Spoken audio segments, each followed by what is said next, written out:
Welcome to the Rex Andrews Show. Glad to have you. If you are a first-time listener, welcome to the show. And please don't forget to subscribe and also comment. We love the engagement. And thank you to those who are returning listeners. I love you because you've done a great job in helping us grow the show. We're one of the top 10 fastest podcasts, top 10 fastest growing podcasts on the marketplace, which is amazing because thanks to your efforts and our great guests, which we have a great one today, there are a million podcasts in the marketplace out there. So people have lots of choices. Okay, real quick, and I promise I won't stutter through anything else this morning. It's a little early, but we're getting rocking and rolling. Don't forget to subscribe. And then if you don't like the platform you're on, there's 23 others you can find us on. So, find your home, and then also visit the website for the show, rexandrewshow.com. You can see bios of our guests that we have here today, all of our previous guests and upcoming guests. So we always like to showcase them and let people be able to find them. All right. So today, it's going to be a fun show today. I always get interesting people. I always have this philosophy that I have more interest than just one lifetime will allow. And around every corner is another discovery. So we have one of those today. So this guy's great, totally successful. He's a real estate investor and broker, and he has his own podcast. It's been out there for about a year, and they're crushing it. And so I'd like to welcome to the show this morning, Dante Belmonte. How are you this morning, Dante? I'm doing well, Rex. Thank you so much for having me on the show. I appreciate it. Yeah, it's great to have you.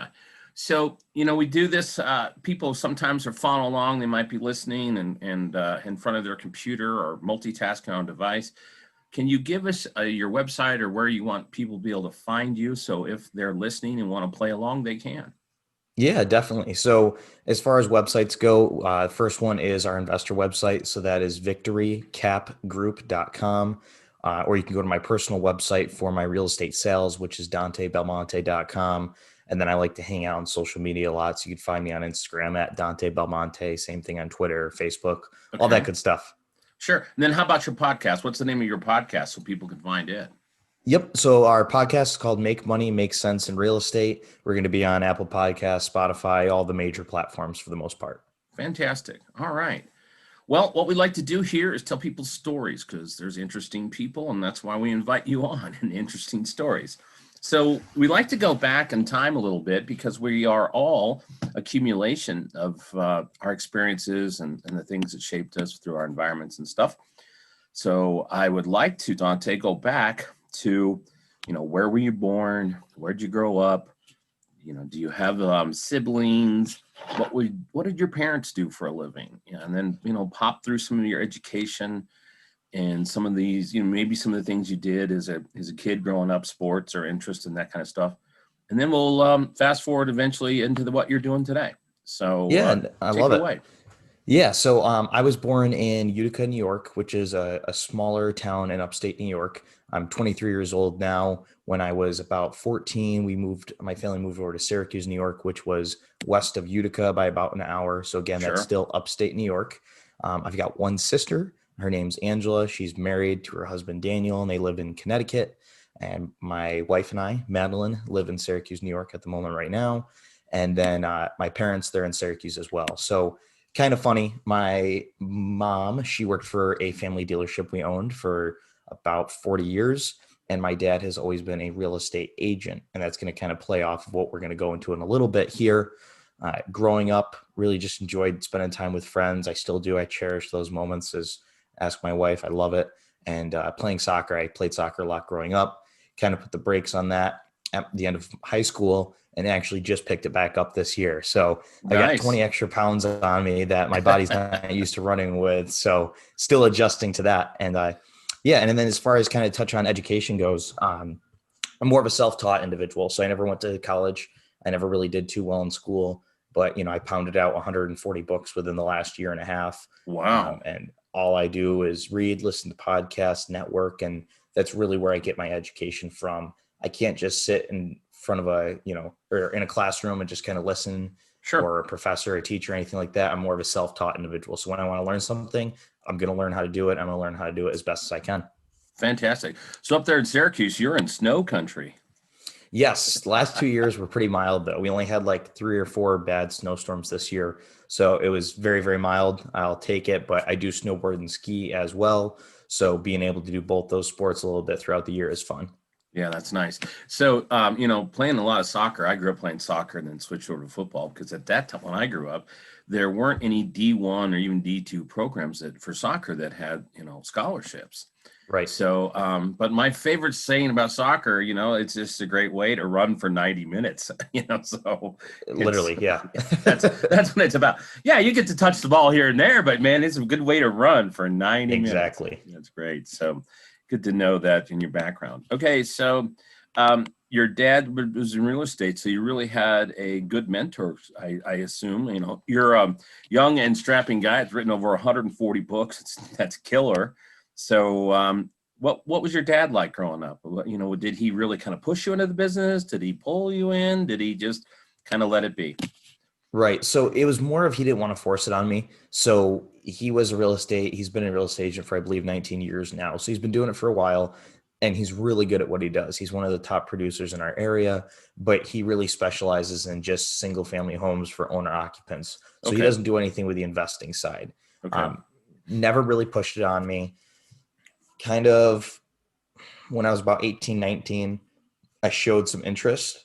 And I think he got a little excited about that he, again, never had to push it on me, didn't want me to do it, wanted me to do my own thing, which is awesome. Yeah. A lot of times people are pushed to do what their parents do. Sure. And so I expressed some interest and he was like, I think it's a great idea. I can kind of show you the ropes. And he did teach me a lot as far as the single family realm. Learning the investing side, though, that was me picking it up 100% myself because, today my father, he gets some clients that want to do investing and he just pushes them right to me because he has no rhyme or reason. He doesn't really understand it. He doesn't care to learn it. He kind of sticks with his niche and what he's really good at. Well, that's really good. People don't have to be everything to everybody. If you got a niche and it's working, blow it up. You don't have to be everything to everybody. And so I've interviewed a few people here and there in real estate.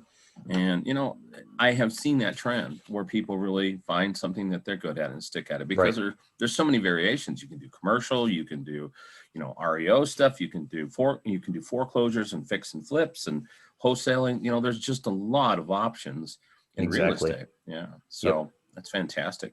So when did you get the real estate bug? I mean, you're a soccer playing guy and you watch your dad doing selling houses. I mean, when did you get the bug? So right about once I got out of high school, I started selling cars at a dealership. So we no longer had the family dealership and it was like an auto mall. I had 16 dealerships underneath one roof. Wow. I really enjoyed selling cars because I like talking to people. Yeah. But I was one of the top producers there as well. And it really wasn't paying off for my effort that I was putting in and the time. I wasn't getting the reward I should have been getting. So I was kind of looking, okay, what's the next thing up that people are trying to buy that has a large reward to it? Right. And then that's when I thought real estate. My father happened to be a real estate agent. So I did that for about 3 years is when I worked at the dealership.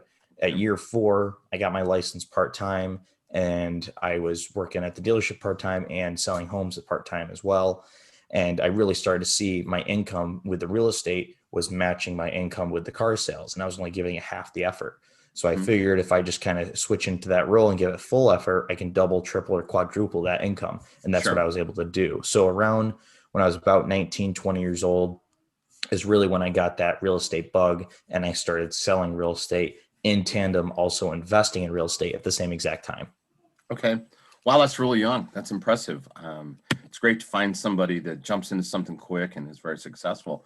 So when you talk about investing with real estate, I'd like to understand what you're doing with it because there's a lot of different angles that people can when they say invest. Okay. So I don't know. So are you buying properties, holding them, rent them? I mean, what are you buying wholesale or, what are you doing specifically as an investor? Yeah. So when I first got started, I really didn't understand everything that was available to you. So I did my research. I did find out about buy and hold, wholesale, flips, Airbnbs, XYZ. And I really felt the buy and hold method would work well for me. So that's what I started doing. I started buying some single families, some duplexes, fixing them up a little bit, renting them out.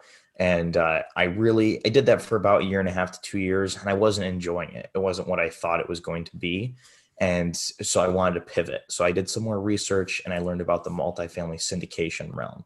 And so for those of you that aren't familiar, it's basically what we do is we buy commercial buildings, so apartment commercial buildings, multiple units, apartment complex, so to speak. But instead of just using our own money to do that, we're using investors' money. So where you or I can't go out and buy a $10 million property outright or even leverage it, I can bring 100,000, you could bring 100,000, and then 10 other people could bring 100,000. We now have the down payment to take down this property together. Okay. And that's when I really realized it's something I want to do, because I was also self-managing those smaller properties, those duplexes. Yeah. And I was getting annoyed. I really didn't enjoy it. And I read this book once called Multifamily Millions by David Lindahl. And I was actually flying to a real estate conference I was speaking at, and I brought it with me and I read it, and it just spoke to me. He was saying, I'm in the business to invest in real estate, not manage real estate. Right. He's 100% right. You want professional third-party property management for your properties, not self-managing. And that's really when I had that switch. And that's when I decided to go big into the larger multifamily realm. So to answer your question, Rex, we are a multifamily investment company, and we invest in 20 to about 150 unit apartment complexes, primarily in North and South Carolina. Oh, wow. You are very specific then. So Yes. yeah, I can totally relate. You know, you go out there as you're a real estate investor and you start buying rental properties, and I've been a landlord, and that's brain damage, man. It's absolutely brain damage. Especially people are built for that. Yeah.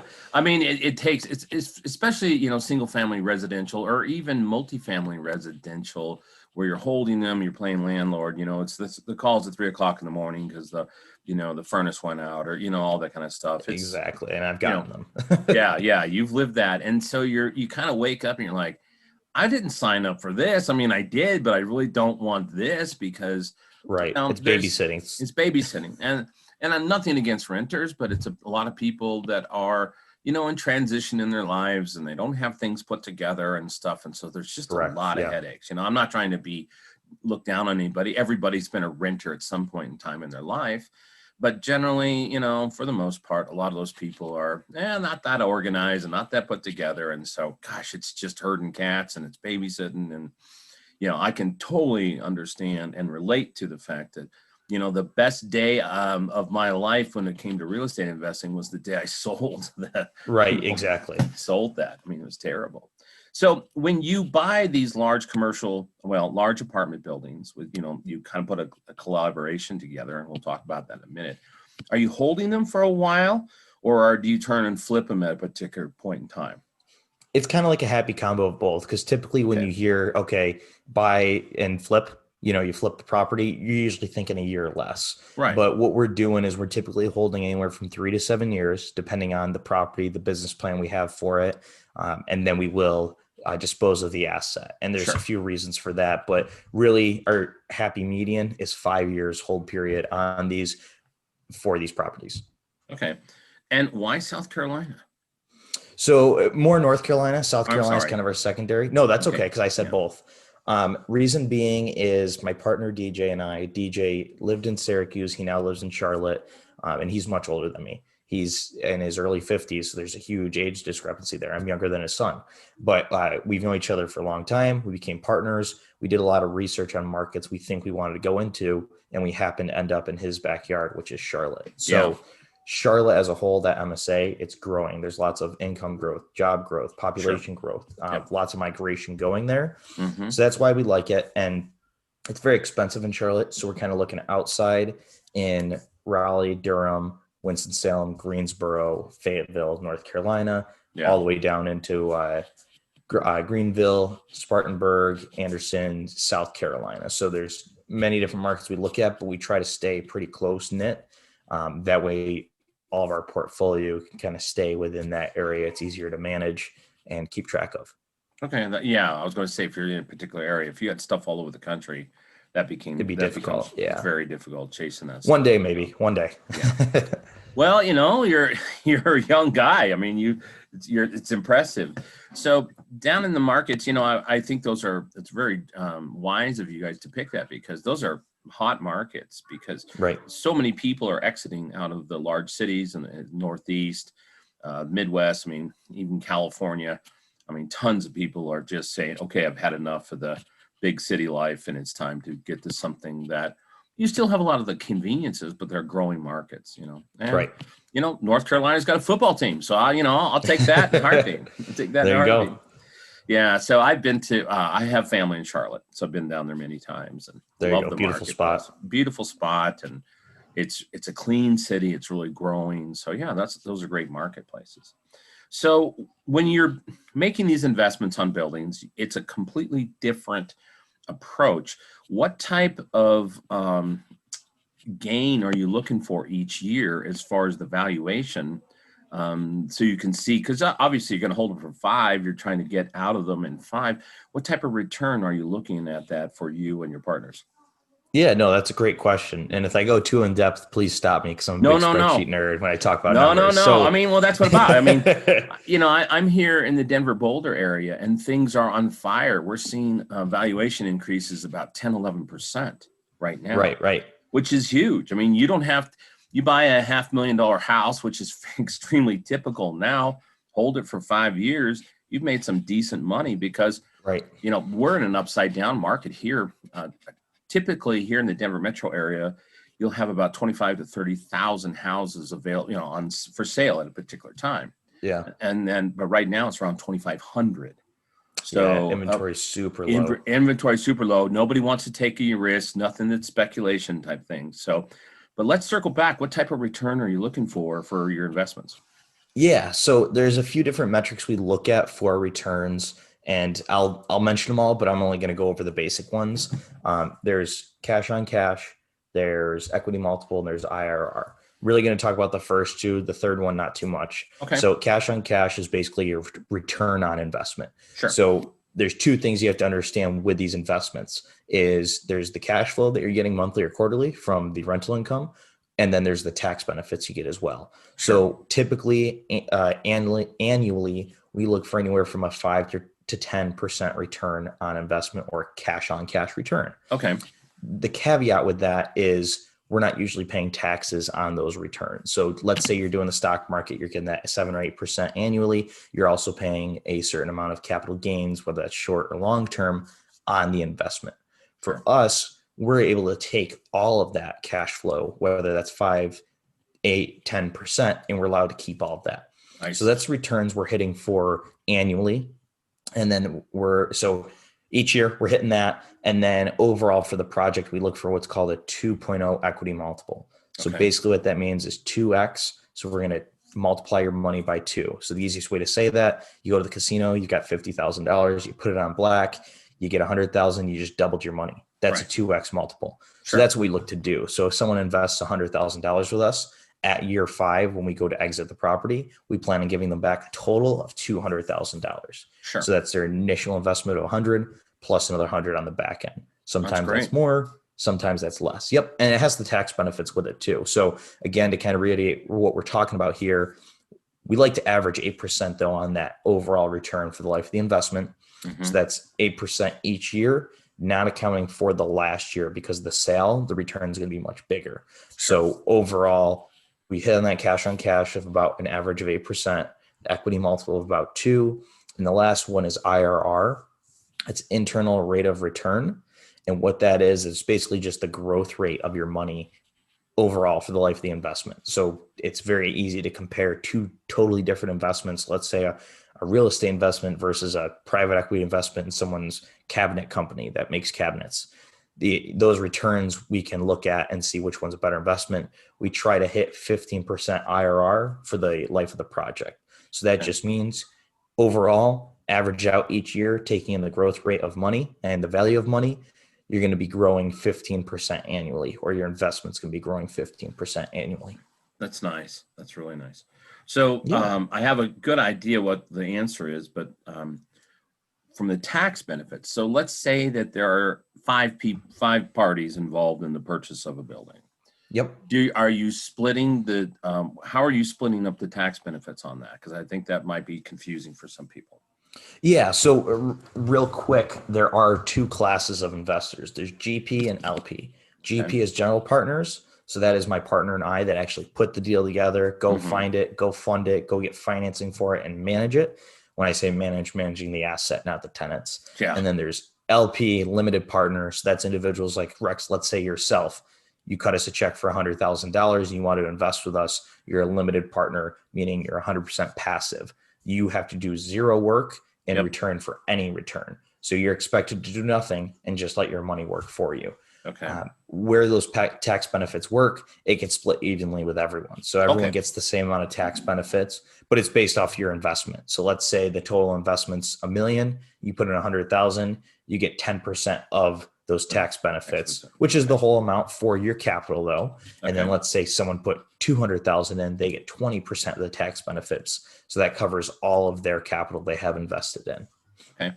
So when you look at your process, which is impressive, you guys are really organized all this, is what's harder, finding their appropriate property or finding the investor, community that wants to be partners in something like this? So that is the famous question. And it's always, everyone's looking for two things. They're looking for deals or they're looking for capital. And that's very true. So you're kind of doing them in tandem with each other.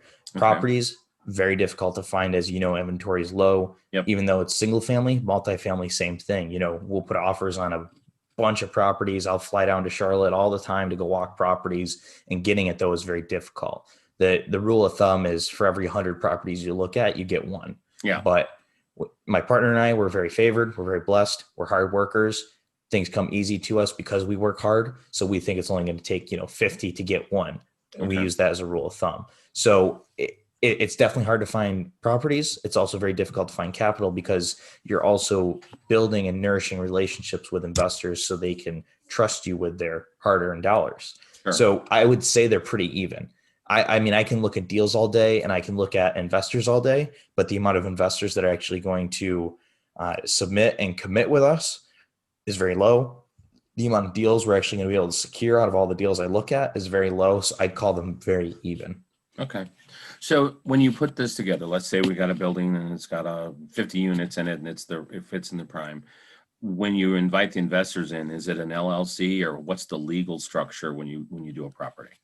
Great question. So legal structure is going to be the title holding entity. So let's say it's 123 Main Street is the address for the property we're buying. That LLC is going to be 123 Main Street LLC. Okay. And out of that, it's going to branch off into two different spots. Your GPs and your LPs. Yeah. Exactly. So we're all going to own shares of that. And reason being is the way it has to be structured through the SEC and also the way we want it structured for liability. So LLC, limited liability. We want the liability for all parties to be very limited. So whatever's in that LLC, if that LLC is sued, you can only get to what's in that LLC. You can't get to these guys down here. Right. So our personal assets or other properties are protected. Fantastic. Now, just another geek question out there. Have you streamed? Well, I've started a lot of business. I'm kind of a serial entrepreneur. I'm 55. I'm old enough to be your dad. I got kids your age. So when you're putting this together, are you streamlining this and just then incorporating these companies in just one state? I mean, are you looking for the favorable states for tax brackets and that kind of stuff? Awesome. Great question as well. So our parent company, our holding company that owns the shares of the GP, that is in Nevada, or excuse me, that one we have in Wyoming. So Wyoming, we have that actually in Wyoming. Good man. Exactly. We've done our research. Wyoming. It's so funny because nobody knows, or very few people know about Wyoming. Yeah, and it is one of the most tax favorable states in the country. If I ever went to work for somebody again, I'd tell them pay me 1099, and I'd run it through my Wyoming because I'm not paying the income tax on that, and they've got there's every tax advantage. So if you're listening out there, be smart like Dante. Go to Wyoming and incorporate Wyoming family trusts. I mean, gosh, there's trust companies. There's so many advantages out there. Exactly. So Victory Capital Group, our parent company or holding company, we could say that is based out of Wyoming.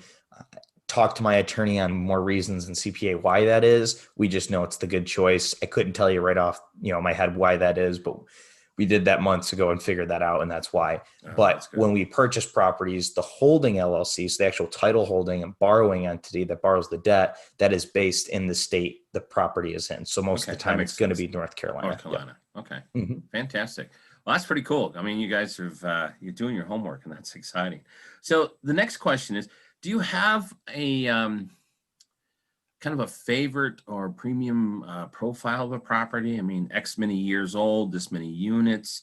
What is your sweet spot profile of a property look like right now? Yeah. So basically, the criteria we tell brokers in those markets that we're looking for or Hmm. sellers is first one is going to be either acquisition price or units. So 20 units to maybe up to 150. We try to stay under $10 million in purchase price. Okay. Reason being, once you get to those 100 plus units, you start competing with big REITs, or is Yeah. what they're called, or publicly or privately traded real estate investment trusts. Yeah, you're talking And about institutional money at that point in time. exactly. It's institutional funding, and we just really don't want to compete with that. So No. once we're looking at that 100 units south, they're not really looking there. So there's less competition. So unit is going to be number one. So unit count.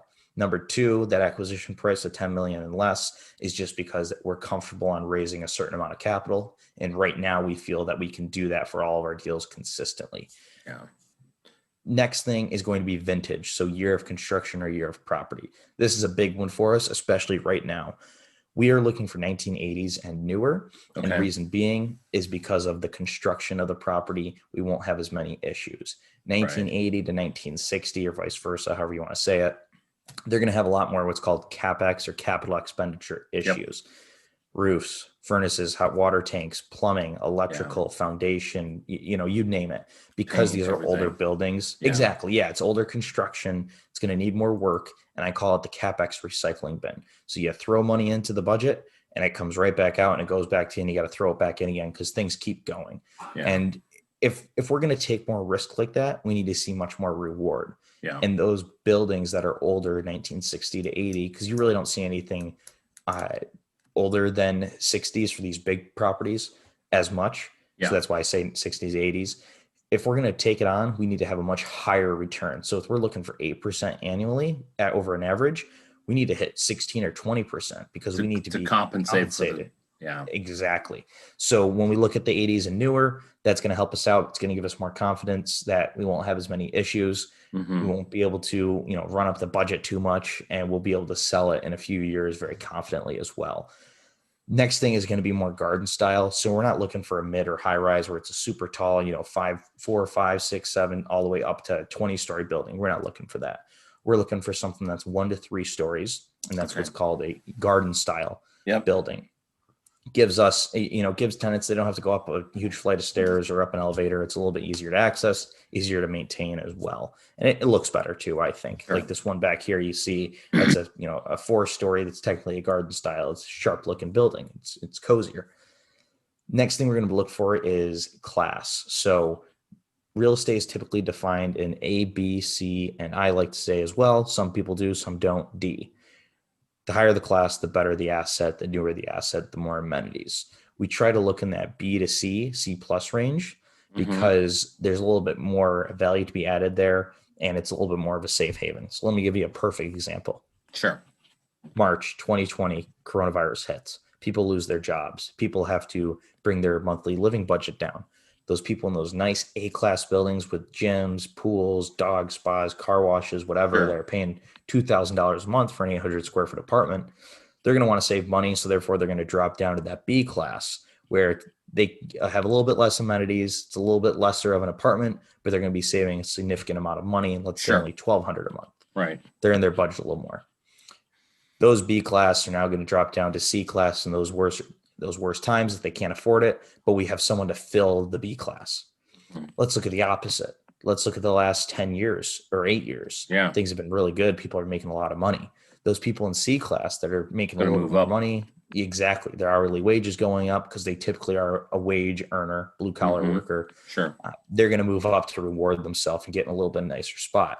So those C are going to move up to B, and then those B, same thing, are going to move up to A. So that B is always being filled. Where now the C might struggle a little bit. I don't want to say struggle, but they're going to have a little bit lesser The Yeah. tenant base is a little bit lesser. And then D class, we totally stay away from. That's distress, that's bad Yeah. areas, that's declining areas. We will not go there. Those are older assets. So we like to look for B or C, because it's a C, we can bring it up to a B. And if it's a B, we can keep it at a B and improve it a little bit. A class, it's got to be a really good deal for us to take it. And Yeah. the returns, again, have to be good to compensate us for that risk. So that's why we won't play there too much. That's more of new construction. Hmm. B class, depending on your market, is 10, 15, 20 years old. C class can be 20 to 30 years old. And then D class is your 30 plus years. So we try to stay in that class area. I mentioned vintage. It has to have also a value add component. So what that means is it can't be 100% turnkey where the market rates are as high as they can get per unit and there's Sure. no more meat left on the bone, is the way I like to say it. Yeah. I like when I see those old wooden cabinets and those carpets and those, it just where everything looks a little bit more dated. It has that 80s, 90s look. I like Hmm. that because that means people are renting based on the appearance. It's cosmetic. We can go in, paint those cabinets, replace those cabinets, put in new flooring, new floor covering, new granite countertops, new appliances, paint the place. It's going to look a little bit nicer. We get a premium for that. Premium. So we're Yeah. just looking for that component to bring to the property. So those are going to be the majority of things we look at. And then one last one that's not a deal breaker is some land available. So where we can either build more units, build a bark park, which is a dog park, Yep. more parking, or even on-site storage for the building. So those are all things we are looking for when we're looking at assets. That's great. So, I don't know enough about multi-tenant here out in the West. It's crazy. I'm in Denver and Salt Lake all the time, and the amount of multi-units that are being built is just, I've never seen it like this. I've never seen Yeah. it like this. It's just almost out of control in my mind. I'm like, who is renting these places? But they fill Yeah. them up. I mean, it's amazing. So when you look at multifamily like this, is it, are comps and location as premium as residential? Hey, rephrase that question a little bit for me. Okay. So, if I go into a neighborhood, I'm assuming there are not going to be as many options for um, multi-tenant. Okay. Versus comps for a single family. Is that what you're Yeah, saying? right. And then so, if I buy my house down the street, I know what my comps are going to be because they're going to look at comparable square footage. They're going to look at, year of Right. construction, those types of things that they do when they do an appraisal. So the question I'm having here, I'm just thinking through the area that I live in. If I look at the multi-tenant in this area, there's some really old stuff. There's Yeah. some stuff that, what you're talking about. And then there's all this brand new. And so are comps considered, are they valued as much as they are in residential? I mean, is that as important? Because I'm going to guess you're not going to find a whole lot of the same stuff, right? No, I think that's a great question. So my partner DJ, he focuses on comps a lot more, but I do know a decent chunk about them. So the value of these assets, real quick, are based off the NOI more than comps, and I'll get into both real quick. Sure. NOI is net operating income, so that is simply your income minus your expenses. There's your NOI, not counting your debt service, which is your mortgage payments. Sure. You take that number, whatever the market cap rate is, and I won't get into that because that's a whole other show we can do. Yeah, that's another whole show for sure. Exactly. You basically divide it by that cap rate percentage. Let's say it's 6, and then it gives you the value of the asset. That's going to be the most primary way. But we also look at comps for a number of reasons. One, when we're buying a property, we want to make sure we're not overpaying price per unit versus another place very similar. So we'll look at price per unit. That'll help. But then where we're really looking at comps is going to be for the rental rates. Sure. And we're going to be looking at a 10-year plus or minus. So if we're 1990, we're going to be looking all the way up to 2000 and all the way down to 1980. Sure. We're going to be looking for similar square footage, similar area, square footage per unit, that is, Sure. and similar finishes and amenities. So do we have laminate countertops? Do they have granite? Do we have white appliances? They have stainless steel. Those things. Do we have a pool? Do they have a pool? Do we have a bark park? Do they have a bark park? Things like that we're going to look at for comps. And again, those comps are going to be coming more into the unit rent, where we can look at where we can push that rent up to. Right. That's cool.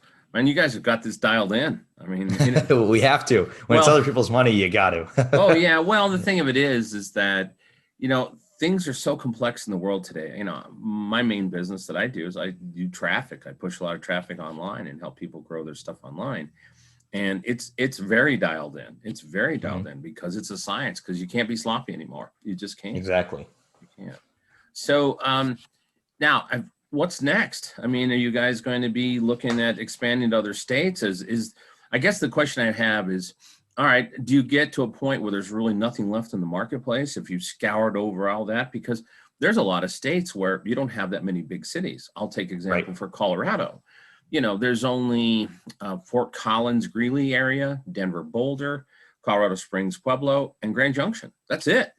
And so when you look at that, I would kind of assume you might run out of inventory. Yeah, it's definitely an issue. Inventory is definitely an issue. Every single morning, you know, there's a few things I do as soon as I get up. I read my Bible. I go on the marketplace to look for things that are available. I read some articles on the markets as well. Those are like the three primary things I'm doing every morning. And that second one, looking at all the markets and the inventory, is very important. So I'll go on, I have all the brokers' websites favorited right on my tabs. Sure. I'll open up each one, and every morning I find one, I'll get right on it. But like next week, I'm going back out to Charlotte to walk 5 properties. And, you know, properties are coming on and off the market very frequently. Mm-hmm. So it's not like an issue where I'm sitting here and I don't see a property listed for a month. It's just the same properties for a month. It's like they come on, they go off, they come on, they go off. So it's more of a speed game. So we're constantly looking, and we're looking to grow our market presence in that market. Right. So maybe we can get into the development phase possibly one day. Okay. So where we don't have to be dependent on what comes up available for inventory. Sure. We just find some land and develop it, and we can make our own inventory. Right. But that's going to be years down the line. I want to really learn and master what we're doing here and work with a developer on the side, and then get into that development phase. Well, that makes sense. No, I would see that there would be, you know, and then you've got to deal with market issues, you know, what's going on, and, you know, with the economy and those types of things. And so it's interesting. I would have guessed, and guessed wrong, that inventory would be not as fluid as it appears to be. Yeah, people are knowing values are high, so they're going to get rid of those assets while they're high and try to get top dollar from them. Sure. So that really helps with getting inventory out. But the other problem is you have a lot of people trying to get in. So it's just that simple supply and demand. It gets tough, and you're just, no property do we go into that there's no offers on. We're always in a competitive or multiple offer situation, and it is what it is at the end of the day. Yeah, it's so tight here in Colorado. You're typically going to have, within 2 days, anywhere from 15 to 20 offers on a place. It's crazy. Exactly. You know? Yeah, and things are being sold for way overboard of way over asking price, just because it's so competitive. And you have people coming here from large cities who sold a place, they've got a lot of cash in hand. And so, man, they're just kind of silly about tossing it around. So it is kind of nuts. So, you know, it looks like you guys have just been really after it and doing some things. Have you had a dog yet? Have you had one that you just go, wow, that's not what we wanted to do, after you've had it for a little bit? More in the small realm. So like the bigger realm, not so much. The small realm, yes. So like when I was just, you don't know what you don't know. That's the easiest way to describe it. So, you know, I'll go into a property with a plan, don't execute it exactly how I want. So I've hit some home runs on some properties, but like some early in the beginning, you just don't know what you don't know. I bought it a little bit, I wouldn't say too high, but higher than I wanted. Yeah. And the numbers weren't as good as I wanted. I still made them work, and they were still phenomenal to my standards. And I was able to get rid of the asset for more than I purchased it for, which is always big. But, you know, it's not just based on price, it's based on terms too. Sure. So I put the wrong debt on the property. Bought not in the wrong area, as far as like it's a bad area, like crime ridden, but just not the area I wanted to work the numbers I wanted to work. So yeah, not every deal is going to be a home run. I'm happy with base hits that get me up to that home run. But this one, it was more of like I hit it and I just made it to first, and that was about it. And it took me longer to get all the way around, but I eventually made it. Yeah.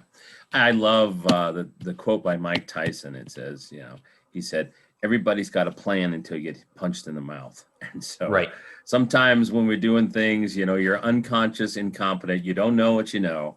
And so you get out there, you get the first and second base, and you get punched in the mouth, and it's like, oh, that didn't feel so good. So, right. That was in the plans. That was in the cards. Yeah.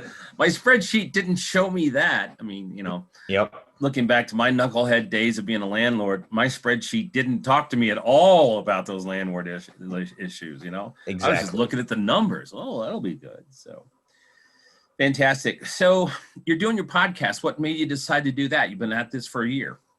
Yeah. So a few reasons for the podcast. I wanted to build a brand and build that credibility. So as soon as you come out with a podcast, whether you know what you're talking about or not, people give you credibility because Sure. you're doing something they aren't doing. That's just pure fact. Sure. I like to think I know what I'm doing, you know, and I'm sure you do too, but we are pretty good at what we do. And so it's building that credibility factor. And then I wanted to think of a way, how could I talk to these people who are doing what I want to do successfully? How can I get them privately, ask them questions, record it, and not have to pay $10,000 to do it to some guru or something? Sure. Sure. Let's invite them on the show. So I get these folks for an hour to 90 minutes for free. I get to ask them whatever I want, and I get to record it. And I can go back and listen to it, and I can also bring value to other people. And it's also been a great stream of networking for clients on the real estate sales side, and then also investors on the multifamily investment side. So it's checking off every box, and everyone benefits from it. I learned something, someone else learned something. The guru or investor will be able to network as well. So it's a hit on every box. No, I would agree with you. The networking is amazing when you're doing a podcast because you're always looking for great people to bring on, and, you know, having those conversations, and then it just hopscotches into all kinds of things. So I would 100% agree. Now, tell me about the books you've written. I mean, you've been when do you say have written or read? I won't read. No, written. Read. I haven't written anything. Okay. Ooh, man, did I make a mistake there? Huh? That's I was okay. Say, if you wrote 140 books, what else are you doing? Right. No. Read. So I've got them all here. So if you don't want to ask that question, I totally get it because I haven't written anything. Okay. All right. My bad. So, have you found one that just, you know, really stood out in your collections of readings? I mean, you get a nugget out of everything, right? Right. So I'm not going to be too streamlined with it or anything, but like Rich Dad Poor Dad, that was a very fundamental book for me. It's kind of where it hit it all off. But one of my favorite ones, I'm looking for it up there. Where is it?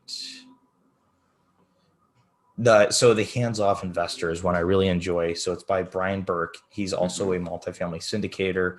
And it's just a very in-depth and great book that explains what we're doing, basically. And the book was actually written to passive investors of syndication, so they understand how to select these investments, understand them, and select them properly. So I wanted to read it for two reasons. One, so I can read it as the investor mindset, so that people can understand what he's talking about and how he's talking about it. And the other aspect is I just look at it as a pure active investor. I can take away some tips that he's talking about of what he's looking at. So that was a phenomenal book. I've just about read it 3 times. Every single book, I like getting physical copies because I can always pull it off my shelf. I like looking at what I've read, and I also like highlighting, underlining, annotating. And there's many times where I'll just pull 5 or 6 books off the shelf, put them right here, and open up and underline, look at things I've underlined that I can apply to my business, or I can look at, or resources that really help me out, or even questions I have answered. I've got this big analyzer spreadsheet for properties. If I'm kind of on the fence if I should include something or not, I will just open up the book, and it kind of gives me an idea of what I should be writing there. Yeah. Well, that's cool. Well, it sounds like you really got a process into place and stuff. So, if I'm reading you right and listening here, you're kind of in the middle as far as your market. You're not playing in the big institutional, size places. Right. And you're staying away from the mom and pop, lower end. And those residential multifamily, so to speak. Residential multifamily that maybe 6 or 7 units, 10 units, 15 units, that's within reach of a much smaller and less analytical group. Exactly. Okay, fantastic. So if you were looking back, I mean, gosh, you don't have that far to look back because you're a pretty young pup still. Is there anything that you would have done different? I get this question a lot, and people just kind of laugh at the answer because I always say I wish I started earlier. And that's just the truth. I know it sounds silly because I am younger, but instead of, selling cars or doing whatever right out of high school, I wish in high school I read all the books I did, just kind of started right away, because I'd be, 5-6 years ahead of where I am now. I would just be in a better position. And then I wish I started out in the large multifamily or larger multifamily realm right away, right off the bat. but I wouldn't be able to know what I know if I didn't start where I did. I Sure. learned those things in the smaller realm to apply into the bigger realm. So can't be upset with where I started because that's brought me to where I am at today. Just wish I pushed all that back and started a little bit earlier. Well, but you have to, don't be hard on yourself, because if you look at it this way, you're cutting your teeth on less risky investments, you Right. know? Yeah. So yeah, when you have a small place and, single family or just a couple of units and stuff, if you make a mistake there, it's not as impactful as you make it on a 50-unit place and stuff. So Correct. Yeah. It yeah, has a lot more effect. give yourself a little bit of pat on the back and a little bit of patience, because you're in an amazing spot from where you are today. So Well, what's thank you. I next? I appreciate that. mean, what's next on the horizon for you? Yeah. So on the horizon now, it's really just investing more time and effort into the business Mm-hmm. and really just growing it is really what we're at, is just building that portfolio, using my partner and I, leveraging more relationships, build more of a team, and probably move more from the sales side and the brokerage Mm-hmm. over into the acquisition side in the investment company. Don't get me wrong. I love doing the sales. It's my bread and butter, really. I enjoy it. I like talking to people. I like listing homes. I like showing homes. But that is, if I stop working, if I stop doing anything in that business, all money cease to come through and exist. Sure. But if I could build up this business and I can stop working, the income will still flow in. And that's huge. That's great. That's great. So I've got to ask, it's my $64 million question I ask of all guests. In today's world, we have this thing called a bucket list. We want things we want to do before we die, the kind of ambition things. Everybody's got them, all their dreams and, aspirations. But in the universe, there's always an opposite to everything. Okay. So the opposite of a bucket list, it rhymes with bucket, starts with an F, and I'm not going to say that. Okay. What's something that might be on, because you've told us a lot about, how you grew up and your family and how you got in the business. You told us a lot about what you've learned. What might be something on that effort list? Man, that's a tough one, because I've never been asked that question. And I don't really have like that big of a bucket list. There's not like or even a bucket list in general. Well, There's you're too busy, man. You slow down. Right? Yeah, I know. There's just not like things on there like, oh my gosh, I want to do that. I want to go there. Right. So it's tough to answer that question. Well, I'll give you some examples. I mean, just for me, there's like two that I share all the time. I'm not having any more sardines, man. I tried those once. Not going to do it. Right? Yeah. That's an experience. Oh, I'm not going back to Mexico City. I don't need an M16 stuck in my ribs before I walk into a sales meeting. So those are two things I'm just not going to ever do again. So okay. And it can be something silly, no, I don't like this or that. I don't like spiders. I'm not going to hang out with them. What's something that you're going to say, Dante is not doing this? Jeez. I'm pinning you down, man. I'm pinning you down. I'm a super picky eater. So Okay. we'll say, so there's like, I'm going to say, I just don't want to eat what I don't want to eat. What I want to eat is what I want to eat. I don't know. I don't care if it's healthy or not, or if I should, or my wife forces it on me. I don't want it. And that's it. Okay. So if I bring you a platter of sardines, you might say no, right? I'll flip it right in front of everyone. Well, we got that in common. We've been very generous with your time, and I love what you're doing. And the thing, I love to meet guys like you who are on, young, on fire, organized, working hard.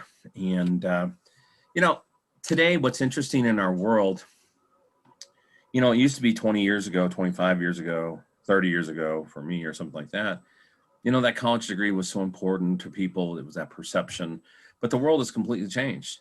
I mean, you can be very, very successful educating yourself, doing trades, doing all kinds of things. And so I'm not against college. I've got a daughter in medical school. So she's doing something that's really important. I've got a daughter with a master's and stuff, but I just love out there that people are doing system things outside the box. And I congratulate you for that, because that takes a lot of guts in today's market. Thank you. I appreciate that. Yeah.